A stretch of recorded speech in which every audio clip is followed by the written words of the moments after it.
Hai, kali ini 480p akan ngebahas sebuah film yang ada sulap-sulapnya gitu. Dan ada aksi bongkar-bongkarnya juga. Kok kayak mirip pesulap merah ya kalau dibayang. Tapi ini bukan filmnya pesulap merah. Ya kali tiba-tiba dia bikin film gitu. Kan ya nggak mungkin ya. Ya udah kita langsung aja ke judul filmnya, yaitu No You See Me 2 tahun 2016. Film ini mengisahkan tentang aksi sekelompok pesulap yang bongkar-membongkar aib orang. Tentunya di setiap aksi pembongkaran itu menggunakan trik-trik sulap yang sangat mind-blowing. Nah, seseru apa filmnya? Langsung aja kita bahas. Film diawali dengan flashback dan narasi untuk mengingatkan film pertama No You See Me. Sebuah adegan di mana pertunjukan sulap yang dilakukan oleh Leonard Strike. Namun pertunjukan itu gagal dan Leonard Strike menghilang atau meninggal. Mirisnya kematiannya tersebut disaksikan oleh anaknya yang bernama Dylan Rhodes. Ada juga sekilas cerita tentang kesuksesan The Horsemen di Las Vegas dan juga keberhasilan memenjarakan Thaddeus Bradley, yaitu seorang presenter yang diduga oleh The Horsemen sebagai dalang kematian pesulap terhebat, yaitu Leonard Strike. Scene lalu berpindah ke sebuah tempat yang gak jelas. Atlas datang ke tempat tersebut karena pesan dari The Eye. Di tempat tersebut, The Eye menginformasikan bahwa The Horsemen akan disatukan kembali. BTW, Atlas itu kayak wakil pemimpin The Horsemen. Sementara The Eye ini belum dijelasin apaan.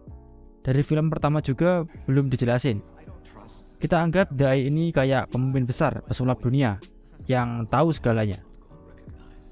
Sementara itu, di kantor FBI, Dylan, pimpinan The Horsemen yang sedang menyamar jadi anggota FBI, menggiring pemikiran FBI untuk menangkap The Horsemen. Kita tahu bahwa ini akal-akalan Dylan aja, biar setiap aksi yang dilakukan The Horsemen berjalan dengan lancar. Ketika Atlas pulang ke rumah, ada seorang wanita di ruang tamunya yang mengatakan bahwa ia adalah anggota The Horsemen baru dan diperintahkan Dylan untuk menemuinya. Di tengah pembicaraan mereka, tiba-tiba wanita bernama Lula itu menghilang. Di tempat lain, Mert McNee dan Jack Wilder sedang berlatih melempar kartu poker. Di tengah latihan, tiba-tiba Atlas datang dan mereka bertiga pergi ke sebuah tempat yang sudah ditetapkan oleh Dylan. Di tempat tersebut, Dylan memperkenalkan anggota baru The Horsemen, yaitu Lula. Mereka berencana untuk membuat sebuah pertunjukan di acara peluncuran ponsel baru, Okta. Dylan menjelaskan bahwa Okta akan meretas seluruh pengguna ponselnya dan menjualnya di black market. Karena hal tersebut, Dylan diperintahkan langsung oleh The Eye untuk membongkar aib perusahaan tersebut. Keesokan harinya, acara itu dimulai. Mereka menyebar dan berbagi peran. Atlas akan masuk ke ruang server. Jack menjadi petugas keamanan. McNee menculik CEO Okta dan Lula ke kantin untuk mengalihkan perhatian. Dylan bertugas untuk mengawasi pertunjukan mereka dan juga pergerakan FBI. Sayangnya pertunjukan yang mereka rencanakan gagal karena serangan hacker. Hacker tersebut bahkan mengungkapkan identitas sebenarnya para The Horsemen. Sempat ditangkap FBI karena sudah ketahuan, Dylan berhasil meloloskan diri dengan trik sulap yang sangat epik. Mereka pun beralih ke plan B untuk menuju jalur evakuasi dan menuju titik pertemuan yang sudah direncanakan sebelumnya. Namun anehnya, setelah melompat dari atas gedung tadi, Atlas, Jack, Lula, dan McNee malah terjatuh di tempat sampah sebuah restoran di Macau. Di sana mereka bertemu dengan saudara McNee yang bernama Chase. Chase bilang bahwa semua itu adalah aksi sulap yang dilakukannya, menghack pertunjukan mereka dan memindahkan mereka dari New York ke Macau. Akhirnya mereka ditangkap dan dibawa ke tempat Ghost Case. Dylan yang kebingungan mencari The Horsemen mendapatkan sebuah telepon dari Thaddeus. Ia mengatakan bahwa ia mengetahui keberadaan The Horsemen. Ia akan memberitahu Dylan jika Dylan mau mengeluarkannya dari penjara. Dylan yang tidak memiliki pilihan lain akhirnya menyetujui hal itu. Ketika The Horsemen bertemu dengan bos Case yang bernama Walter, Walter menjelaskan bagaimana dia menculik mereka berempat dan membawanya ke Macau dengan sedikit trik sulap hipnotis. Walter lalu membuat kesepakatan dengan mereka. Ya, nggak kesepakatan juga sih, lebih ke pemaksaan, karena kalau nggak mau mereka akan dibunuh.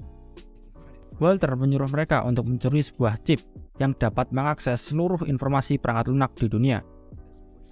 Awalnya mereka menolak, tapi Atlas berpikir bahwa The Horsemen bisa melakukannya selama alat yang mereka butuhkan ada. Di Makau sendiri ada tokoh peralatan sulap terbesar dan tertua di dunia. Jadi karena ada alat, mari kita coba, Kir Atlas. Di tempat lain, Dylan mendatangi Bradley di penjara dan membawanya keluar dari sana. Keesokan harinya, Atlas, Jack, McNee, dan Lula pergi menuju Magic Shop untuk membeli beberapa barang yang mereka perlukan. Atlas memastikan setiap barang menggunakan plastik 100% agar bisa melewati metal detektor. Atlas juga mempersiapkan rencana kabur mereka dengan hati-hati. Dan rencana pun dimulai. Seperti biasa, mereka berbagi tugas untuk menculik Harkness Speke karena dia punya akses ke laboratorium tempat chip itu berada. Singkat cerita, dengan mudah mereka berhasil menculiknya dan berhasil membawanya masuk ke laboratorium. Mereka sempat dicurigai dan digeledah, tetapi berhasil meloloskan diri dan mengambil chipnya dengan aksi yang sangat epik. Di tempat lain, Dylan dan Bradley menuju sebuah tempat Magic Shop yang sempat didatangi The Horseman tadi. Di toko tersebut, Dylan mendapati peninggalan alat sulap ayahnya. Penjaga toko juga memberitahu tentang keberadaan The Horseman kepada mereka. Tapi di tengah pembicaraan, Bradley menghilang dan meninggalkan sebuah catatan bagi Dylan yang berisi "Your move" atau giliranmu. Entah kemana bapak ini tiba-tiba menghilang gitu aja. Memang film yang nggak masuk akal. Tapi seru juga sih. Dari petunjuk pegawai toko tadi, Dylan mendatangi sebuah pasar dan bertemu Atlas di sana. Atlas agak jengkel dengan Dylan karena tidak begitu becus menyusun rencana dan mengatakan bahwa mereka tidak membutuhkan bantuannya lagi. Dylan pun pergi dengan perasaan kecewa. Keberadaan Atlas di sana karena ingin menemui bagian dari The Eye untuk menukar chip yang ia curi dengan keselamatan mereka berempat. Namun ternyata Atlas ditipu. The Eye yang ia kira sebenarnya adalah Walter. Untungnya Atlas diselamatkan oleh Dylan. Tapi Dylan yang malah ketangkap dan dibawa ke sebuah dermaga. Di sini kita tahu bahwa Walter ternyata adalah anak dari Arthur, yaitu orang kaya yang dirampok The Horseman pada film pertama. Di dermaga ini, Dylan diinterogasi dan disuruh untuk menyerahkan chip yang tadi ia ambil, tapi Dylan menolaknya. Dylan pun dikunci di sebuah brankas yang mirip dengan brankas waktu ayahnya dulu melakukan aksi sulapnya dan gagal. Di ambang kematiannya, Dylan diselamatkan oleh Atlas. Walaupun tadi mereka sempat satru, tetapi teman tetaplah teman. Jadi ya, mereka baikan lah. Dan berencana untuk membalas perbuatan Walter dan ayahnya dengan bantuan penjaga Magic Shop tadi, yang ternyata anggota The Eye juga. Mereka pun memulai aksinya dengan mengirim surat edaran bahwa mereka akan tampil di London. Sementara itu, Walter dan pihak FBI yang mendapatkan pesan itu langsung datang ke London. London terlihat sangat meriah dengan penampilan para The Horseman. Dimulai dari Jack yang melakukan sulap kartu. Selanjutnya Lula dengan aksi sulap burungnya. Dan Atlas yang paling ngeri, sulap cuaca, dengan menghentikan hujan dan membuatnya naik ke atas. Biasanya hujan kan ke bawah, ini ke atas. Emang bagong si Atlas ini. Bisa-bisanya gitu ya. Sementara itu, Walter dan pihak FBI mulai bergerak menuju lokasi mereka. Seperti biasa, ketika FBI datang, mereka kabur. Tapi sayangnya kali ini Walter tahu kemana mereka akan pergi dan menghadangnya di sana. Terjadi perkelahian yang cukup menegangkan yang berakhir dengan mereka ditangkap dan dibawa Walter ke sebuah pesawat pribadinya. Di pesawat, mereka dipaksa untuk mengembalikan chip yang tadi sempat mereka curi. Terjadi sedikit percekcokan di antara mereka karena perihal chip tersebut.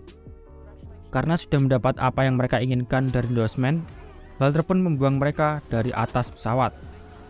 Ketika Walter dan ayahnya minum SMP, mereka sadar bahwa mereka sudah dijebak oleh The Horseman.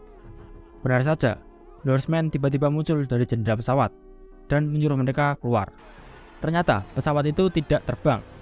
Walter dan ayahnya lalu dipermalukan pada malam tahun baru di tengah sungai Mississippi. The Horseman juga menjelaskan trik yang mereka gunakan untuk pertunjukannya kali ini. Sangat keren banget aksi sulapnya. Sorry, nggak bisa dijelasin. Mending kamu lihat langsung aja filmnya, karena bagian ini epic banget. Dan di akhir pertunjukan itu, sesaat sebelum FBI datang, mereka menghilang tanpa jejak. Entah gimana caranya mereka ngilang, tiba-tiba hilang aja gitu.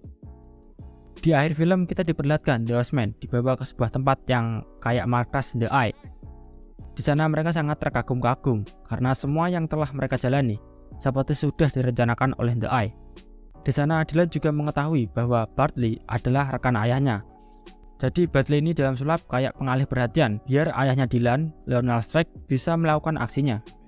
Dan film tamat dengan meninggalkan pertanyaan misteri, siapa The Eye, yang masih belum 100% terjawab. Bagaimana menurutmu dengan film ini? Menurutku film ini sangat bagus, memberikan kejutan-kejutan yang menarik dan ditambah lagi aktor-aktor papan atas yang dipakai pada film ini. Konsep filmnya juga sangat menarik, pembawaan sulapnya juga asik dan susah ditebak. Untuk alur ceritanya kurasa sudah bagus ya, mungkin agak membosankan waktu di pasar-pasar tadi, tapi overall bagus. Dan pesan yang bisa kita ambil pada film kali ini adalah jangan macam-macam sama pesulap. Udah gitu aja. Oh iya, ada yang kurang pada film ini, yaitu adalah penjelasan tentang The Eye yang 100% tidak dijelaskan. Jadi ya agak ditutup-tutupin gitu.